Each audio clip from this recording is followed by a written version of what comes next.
வாக்காளர்கள் அச்சமின்றி வாக்களிப்பதை உறுதிப்படுத்தும் வகையில் கோவை நாடாளுமன்ற தொகுதிக்குட்பட்ட பல்லடம் சட்டமன்ற தொகுதியில் காவல்துறை மற்றும் குஜராத் ஆயுதப்படை வீரர்கள் சார்பில் கொடி அணிவகுப்பு.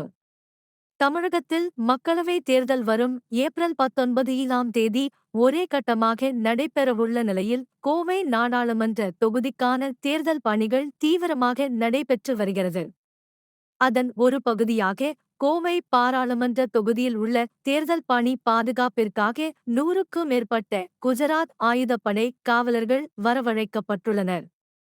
மேலும் வரும் ஏப்ரல் 19ஆம் தேதி நடைபெறவுள்ள மக்களவைத் தேர்தலில் பொதுமக்கள் அச்சமின்றி வாக்களிப்பதை உறுதிப்படுத்தும் வகையில் பல்லடம் காவல் துணை கண்காணிப்பாளர் விஜயகுமார் தலைமையில் குஜராத் ஆயுதப்படை காவலர்கள் மற்றும் தமிழ்நாடு காவல்துறையினர் கொடி அணிவகுப்பு பேரணி நடத்தினர்.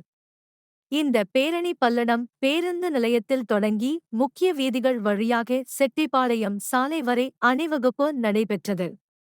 பாராளுமன்ற தேர்தலில் பொதுமக்கள் தங்கள் பகுதிகளில் அச்சமின்றி வாக்களிக்க வேண்டும் எனவும் 100% வாக்குப்பதிவை உறுதி செய்து பொதுமக்கள் அச்சமின்றி தங்களது ஜனநாயக கடமை ஆற்ற வேண்டும் என வலியுறுத்தினர். மேலும் பல்லடம் சட்டமன்ற